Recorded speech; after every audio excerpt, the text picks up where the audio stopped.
Why your freedom is killing you. Buddhism on the trap of desires. Several years ago, I got into an argument with a former Zen monk on the question of which teaching took priority, the 3 characteristics or the search for happiness. His position was that the 3 characteristics took priority. In other words, you had to tame your search for happiness to admit the truth of the 3 characteristics. Otherwise, you're fighting against reality, hoping for illusory forms of happiness, only to be disappointed. But if you resigned yourself to the fact that nothing was permanent, nothing was free of stress, nothing was really under your control, then you could live in peace. I argued that the search for happiness took priority. After all, that's what the Buddha searched for from the very beginning: total happiness. Then the 3 characteristics fall under that search, in the sense that if you come across something that's inconstant or stressful or not self, it can't be the ultimate happiness you're looking for, because that's what we are looking for. The ultimate, something that goes beyond the normal, a special happiness that does not disappoint.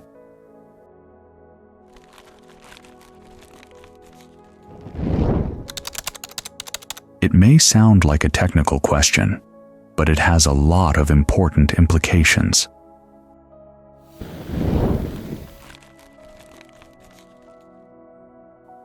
There was a study done several years ago. People in Sri Lanka who were reputed by their friends to be really into the Dhamma were given psychological tests, and the conclusion was that they were all suffering from a mild form of depression. They had resigned themselves to the impermanence of things, didn't have any large-scale hopes or expectations. Life was gray. That's what happens when you put the 3 characteristics first. The Buddha was not the sort of person to resign himself to those things, and he doesn't advise us to either. He tells us to delight in the Dhamma, to delight in the path of abandoning unskillful qualities and developing skillful ones. There's work to be done, and it's good work. It's simply that for a lot of us, it involves more seclusion than we're used to. We're also learning to see the downside of a lot of things that we used to find meaningful in life. It can be disconcerting and disorienting, but it depends on how you talk to yourself about it. The ultimate happiness, nibbana, doesn't require delight. Delight, meaning talking to yourself to encourage yourself to enjoy a particular form of happiness. When they say the arahants are beyond delight, it sounds a little gray, but it's actually because they don't need delight. We hold on to delight because we've needed it all along. We've applied it to our ordinary ways of looking for happiness because something deep down inside us tells us that they're not satisfactory. They're not enough.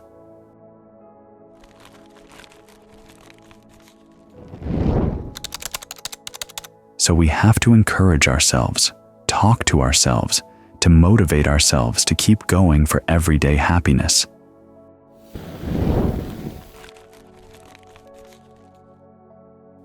Those verbs that they use to describe the Buddha's Dhamma talks, instructing, encouraging, rousing, urging, are things we do with ourselves all the time. But we tend to encourage ourselves in the wrong direction, urge ourselves, rouse ourselves in the wrong direction. He, on the other hand, gives us encouragement to show us that there are other ways of talking to ourselves to appreciate what happens when you can be alone and watching things going on in your mind. That's the big issue. We fall for these processes that lead to becoming, where we take on an identity in a world of experience around a desire, and we live in those becomings. Our sense of who we are is in those becomings. Our sense of where we are, what's important, centers in those becomings. But now, as we meditate, we're learning to step back from them and to see that they have their drawbacks. Your old customs of how you would urge yourself, encourage yourself, and rouse yourself no longer apply. You see through them. It often happens that we have trouble living without encouragement. But the Buddha's not telling us to live without encouragement. He himself encourages us, but he encourages us to see things in a different light. That we're free from our entrapment, free from our slavery, to our desires that have to depend on becoming. So, you want to learn how to appreciate that you're stepping out of something that was a really bad habit, a habit that was doomed to disappointment and failure, trying to find satisfaction in something that's inconstant, stressful, not self. So, it's good to keep in mind the point that the Buddha's not telling you, well, this is the way the world is. Just accept it. He's saying, this is the way you've been looking for happiness in the past, and it's not good enough, because there is something better. As he explains how the mind has fallen for these things, and how it doesn't have to, that's part of his encouragement. He instructs us first in the steps of how the mind creates a thought world, and then goes into it. But he encourages us to learn how to step back and watch these things, and learn how to bring them under our control. There's a clarity that comes with that, and a fascination with understanding, oh, this is how the mind has been lying to itself all along. This is how it's been misrepresenting happiness to itself all along. There may be some nostalgia for your old ways, but it's good to learn that, okay, it was just a disturbance, it was just a lie. There's something much better. This is why the Buddha recommends that when the mind gets quiet, you take at least a little time to appreciate the disturbances that are not there in the quiet and the clarity with which you can see things now. Think of that stock phrase that's repeated many times when people would listen to the Dhamma for the first time, and they're suddenly struck with how clear it is, how hopeful it is. They say, "Magnificent, Master Gautama, magnificent." It's as if someone has set upright something that was overturned, revealing what was hidden. In other words, the Buddha sets your values straight. You don't have to submit yourself to the fact that things are impermanent, stressful, and not self. You can put your desire for true happiness above those things. That's setting things upright, revealing what is hidden. Looking into the ways by which the mind creates false worlds for itself, false pleasures for itself, and seeing them for what they are. Part of this, of course, is in his explanations, and part of it is in the range of skills that he has us develop. As the mind gets more quiet, a more exquisite form of happiness or well-being can be found through the concentration. You get a different perspective on things. What seemed to be pleasure, you see as actually stressful. That's how what was hidden is now revealed. The ways of the mind in creating these worlds. You see how empty a lot of the raw materials are, and you ask yourself, how could something really reliable or trustworthy be built out of these ephemeral things?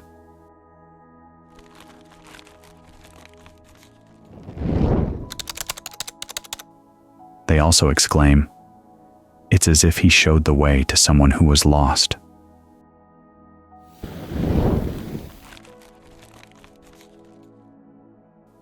We've been lost in these becomings for who knows how long. Ajahn Sawat would call them the traveling places of the mind. We've traveled around sensuality becomings, form becomings, formless becomings, for who knows how long, looking for satisfaction, wandering off the path, and now he shows us the way. Virtue, concentration, discernment. Another exclamation was, it's as if the Buddha had taken a lamp into the dark so that those with eyes could see forms. In other words, if you realize that what the Buddha is showing you is something really valuable, you can make use of it. In the past, it was dark. What was going on in your mind was dark. The ways to find happiness were dark. The cultures of the world that tell us that satisfaction, to the extent that it can be found, has to be found in material things, status, power, that's darkness. When we can see that there really is a possibility for true happiness, that's the light that shows us this alternative does exist.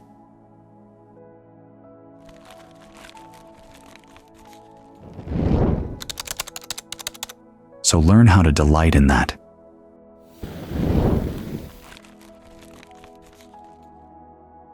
Delight in the fact that you're able to get the mind in a place where it's no longer fooled by the false dark values of the world. Delight in the fact that you're able to develop skills in the mind that you never anticipated before. Seeing through a lot of the ways of the mind, gaining some mastery over them. That's worth delighting in. Just as the people in the time of the Buddha were struck by how valuable this Dhamma was, learn how to tell yourself about its value. Talk to yourself about it. Learn how to delight in it. Urge, rouse, encourage yourself in this direction. Appreciate the fact that things that were overturned are now set upright. Things that were hidden are now revealed. Where you were lost, you've found the way. And where there was darkness, you can see opportunities that you never saw before. So, take this talent that we have in learning how to delight in things that are really unworthy of delight, and apply it to things that are more worthy of it.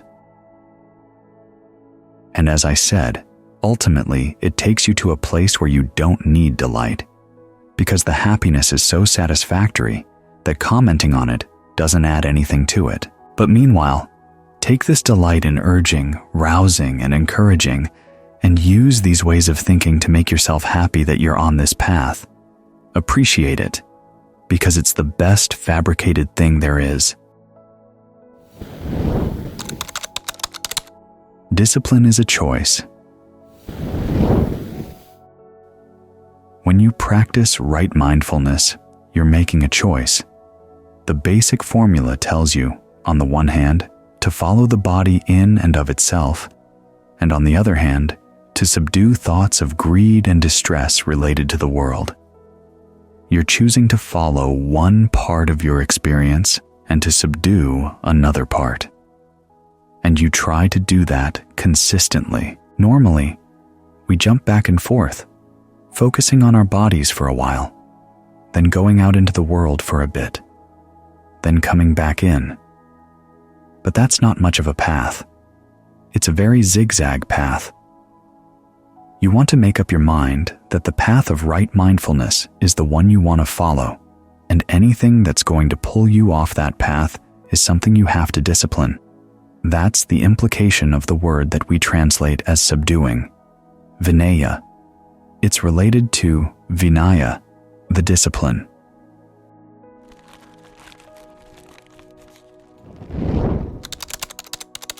Discipline is a word we don't like.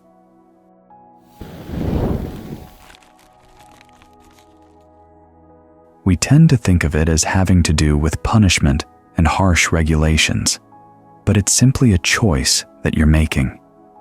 You're learning from your past experience that some of your desires are in your best interest, and some of your desires are not. No matter how much they may like to dress things up to lure you to get you on their side, they're not in your long-term best interest. This, of course, is a part of wisdom. What when I do it will be to my long-term welfare and happiness? Once you've got a good answer to that question, you want to stick with it consistently.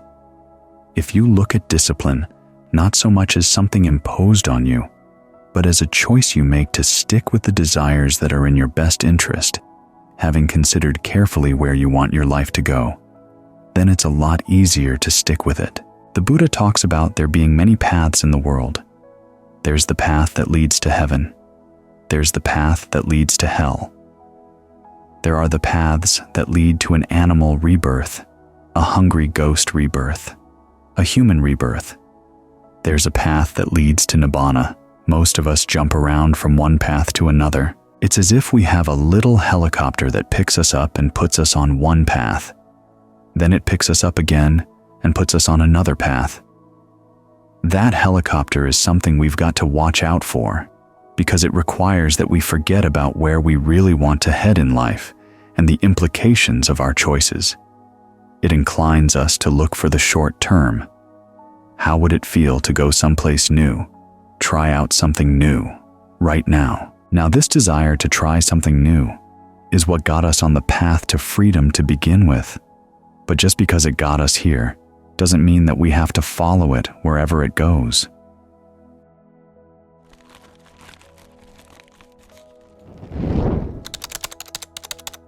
Once we're here, we have to realize that this is a good path to keep following.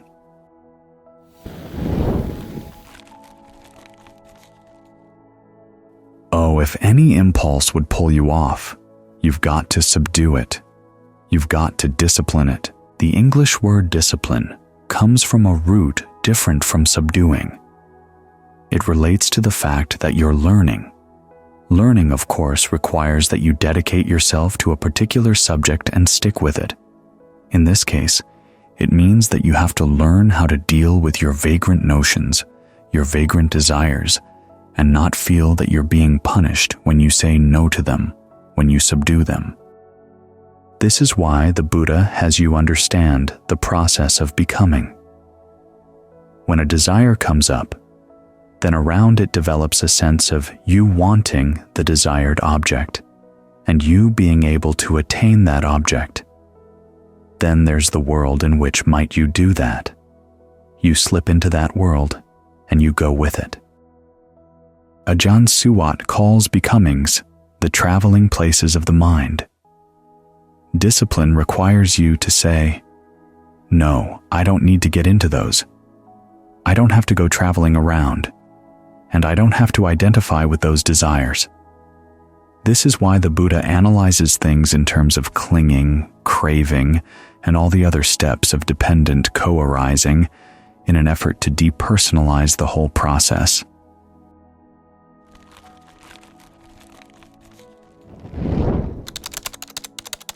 So realize that it's simply a vagrant impulse.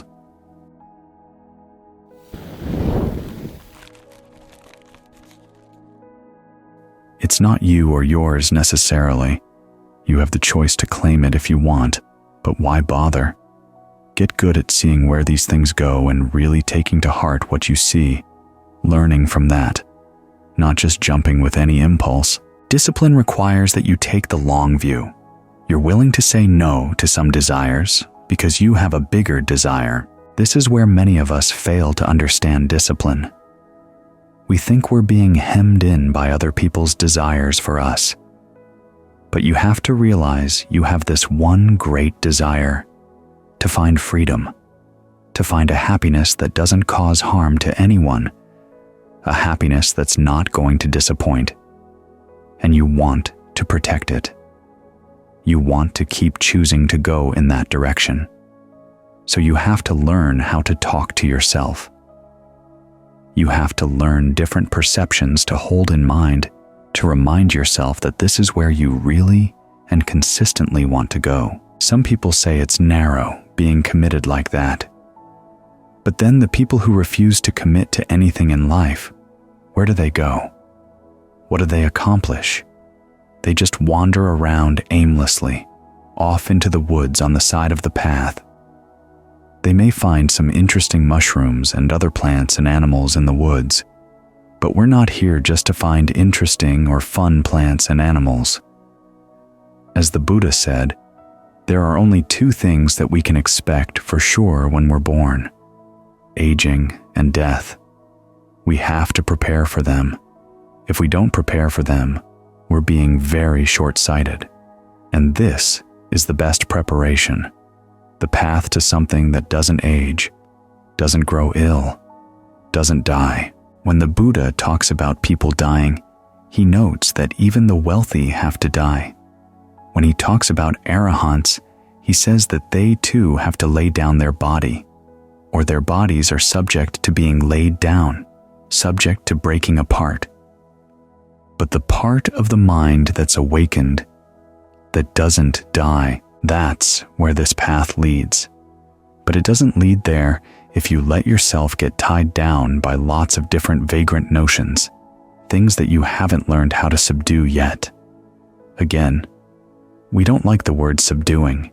It sounds like we're being harsh and oppressive, hemming in our creative impulses.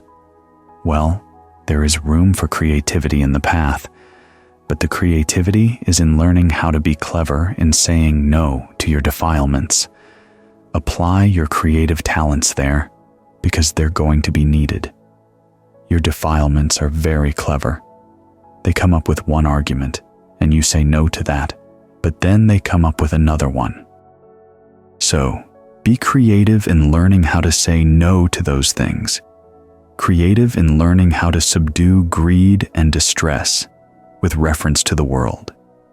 You'll be making a good choice, and you'll be learning how to use your creative talents in the right way, in a way that's consistent with your ultimate choice, which is the desire to be free.